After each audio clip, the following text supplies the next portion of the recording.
Hey everyone, how you doing tonight? Monday evening. Hope you had a good, decent start to the week. I know sometimes Mondays can be rough for everyone, and I'm just doing a little video here, kind of a response to a little request I got last night, a pleasant request actually. I was just about to go to bed last night, and my phone made a funny noise. Anyway, so it was a video chat from an old buddy of mine, Mike Hall, that who I hadn't seen in over 30 years. And I think that's so cool. I think, social media and Facebook gets a lot of negative reviews lately because people post some negative stuff on it. It's not Facebook's fault. But when you see stuff like that, we should really be taking advantage of all the technology we have now, and be able to touch base, see a guy face to face that you haven't seen in 30 years. One time you'd write letters and make long distance phone calls. So use those platforms for positive things like that rather than the negative stuff. So that's my 2 cents worth anyway on that. I thought that was awesome. Anyway, he FaceTimed me, had a little chat, talked about some old times. He said he watches my videos, him and his son, and his son's into weightlifting, and I thought that was quite cool that these little videos, kind of connected with me, an old buddy of mine. So anyway, he asked me a question. He said, "I heard that bodybuilders, the night before a show, they'll eat a bunch of junk pizzas and burgers," and he said, "Why do they do that?" I started to explain to him, and he's not a good topic for a video. And I said, "Yeah, that would actually." So here it is. I'll do my best to articulate it. Hope I can try to explain it as simple as possible. So this one's for you, Michael. That's right. Good to hear from you, and I hope I explain this well enough that you understand it. So anyway, for 16, let's say a 16-week prep for a bodybuilding show. Those first 15 weeks are all about stripping all the fat off, getting down as lean as you can, anywhere between 5 and 6-7% body fat, and maintain as much muscle as possible. And then that final week before the contest is what we all know is peak week. I know most of you people that watch this are probably into bodybuilding, so you know this stuff. So you can always comment and see if I didn't articulate it properly or simple enough. So for that peak week, most bodybuilders, 90% of us, try to pull out a couple little tricks so that we can get maybe an extra 5% better illusion on stage, make our muscles look a little bit more defined, more separated. Because when you're on stage, it's all about that illusion on stage. Sometimes the guys with, it's not necessarily the guys with the biggest muscles wins. It's the guys that present the best illusion on stage. That might be because they did these tricks, were able to nail these tricks better. That might be because their muscle separation is better, the way their muscles are tied in. I've had guys that, that are half my size place ahead of me, and I wouldn't trade places with them through 364 days a year. But on the day of the show, their muscle separation and the way they're tied in, under the bright lights, it's just they look amazing. So anyway, there's two tricks in particular that most bodybuilders do, and that's water manipulation and the carbing up and decarbing process, or decarbing and then carbing back up again. And the water manipulation is to try to dry your skin out as much as possible over the week, so that what they call, it's a long word, subcutaneous water. It's a thin film of water between your skin and your muscle. You try to get that gone, because when you're on stage under the lights, that can make you look unconditioned if there's a little bit of water between the skin and the muscle. It'll be almost like a little film over you. So the way we do that is, the way we do both things is we try to trick the body so that it overcompensates one way or the other to try to balance out things, because you know your body is amazing. It always tries to play catch up if you deprive it of things. So there's different ways to skin that cat for water manipulation. But at the end of the day, most people drink a lot of water during the week and then suddenly cut it off at some point on Friday, the day before the show. That way, if you drink a lot of the water during the week, a lot of water Friday, your body will urinate a lot, trying to flush that water that that you're drinking so much of. You'll pee every hour, constantly, and then when you shut it off, it takes probably a day or more for your body to realize that you've shut it off. So it would keep urinating and dispelling that water before it realizes that you shut the water off. So hopefully that will dehydrate you just enough to take the water underneath the skin, between the skin and your muscle, and then you get that really nice crisp look. Now there's always a danger to that too, because if you dehydrate too much and you start pulling water from the muscle, that's when your muscle can look flat. Because your muscle, it's like the rest of your body, it's made 70% of water. So if you dehydrate that too much, your muscle won't be full. It'll be like an empty balloon, and it'll flatten out. Now, it's fairly safe. I've done it a number of different ways, and it's probably it's backfired on me once, and I think I shut the water off too early in the day. I think that's what happened, and that's what happened to me. My muscles dehydrated. I should have drank water to try to catch up, but anyway, that happens. It's all part of it.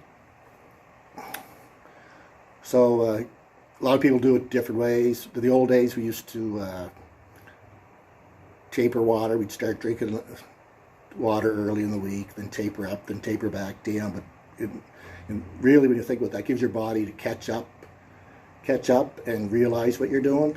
What worked best for me was to drink a whole lot of water. I drink a lot of water anyway, probably 8 liters a day. So up until Friday at 4 o'clock, I would drink like between 8 and 10 liters. Then all of a sudden, just bang, I'd be going to the washroom every 20 minutes, half hour. Then all of a sudden, I'd stop drinking water.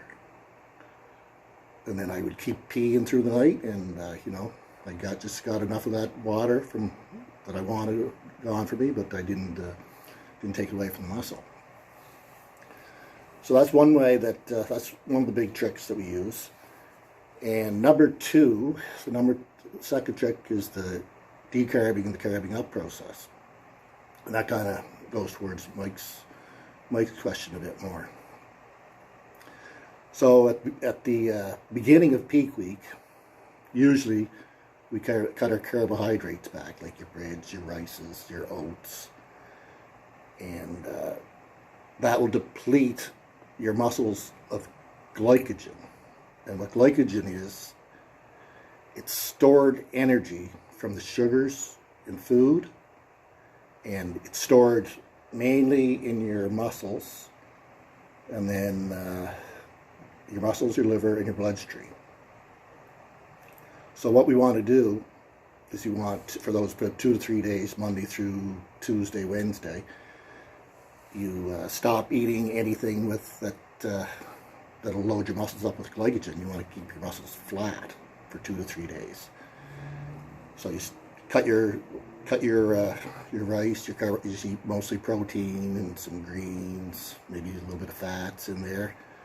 But those 3 days are tough. You don't have any energy, and I usually take that week off just for that reason.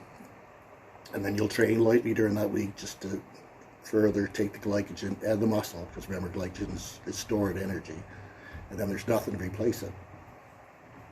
Then from Wednesday on, maybe Thursday, that differs individual. Some people just take one day. They'll start eating more carbohydrates, because again, your body's smart, and if it thinks that you depleted itself of something like glycogen, and dehydrates, it thinks, well, the next time I get some, I'm going to hold on to a lot of it. I'm going to saturate as much of it I can. So you probably can, you'll be able to super compensate the amount of glycogen that your muscle holds. So that's another way to try to trick your body. On Thursday, you start carving up, giving it some more rice or whatever you use as a carbohydrate, energy source, potatoes, oats, that type of stuff. And then your body will just absorb all the glycogen and store it in your muscles, and your muscles will pop out just like a balloon, right? It'll be full of water, full of glycogen again. And again, that comes with some risk as well, because you can overdo it, and they call that spill over. When you eat too many carbohydrates, more than what your body can hold for as glycogen. And since carbohydrates are made up mostly of water, it'll cause you to spill over and look watery again. And that happened to me once as well for my very first competition. I think I mentioned that in a previous video, that I went down to 170. I was trying to make weight, and this is what happens when you try to make a certain weight. You'll deplete yourself extra hard that day, and then just to try to get under, my weight cap was 176. I think I lost 3 pounds, 3-4 pounds during the whole day. Just ate a couple of rice cakes and some protein, no water. And to try to carry back up that night, I overdid it and ate a bunch of spaghetti, and the next morning I woke up 11 pounds heavier, muscles full, but over full, so it started to spill out in that layer between my skin and my muscle again, and I looked a little watery on stage. So there's a price to pay for all that. As far as the junk load, a lot of people do that, and one of the main reasons is that the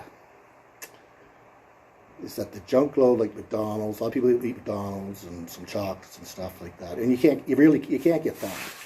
You're not going to get fat in a day. So I really don't see anything wrong with it. But if you're really overly depleted, like if you really try to deplete yourself hard during the week to make a weight cap, sometimes you want the type of carbohydrates and the glycogen, you want them to go into the muscle really fast and fill it up quickly for the next day, because you'll weigh in and you only got like maybe 12 hours to try to fill your muscles back up. So you take what they call the simple carbohydrates, stuff in sugars and cereals, stuff like that, and it'll go into your muscle really quick and fill out really good. You'll even be more vascular because of a little extra sodium.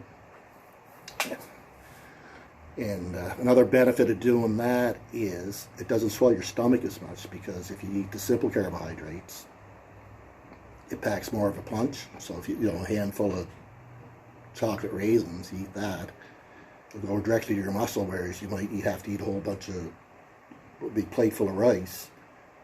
It'll take a longer time to absorb in the muscles as glycogen, and that could cause swelling of the stomach. And you see that a lot on, especially in the pros. They have to eat so many carbohydrates to fill up, a lot of potatoes, a lot of rice, that their stomachs will look swollen on stage, and that's just because of the amount of food they need to eat. But yeah, I've done a bunch of different ways, and the best shapes I've came in is when I've had a McDonald's meal at night.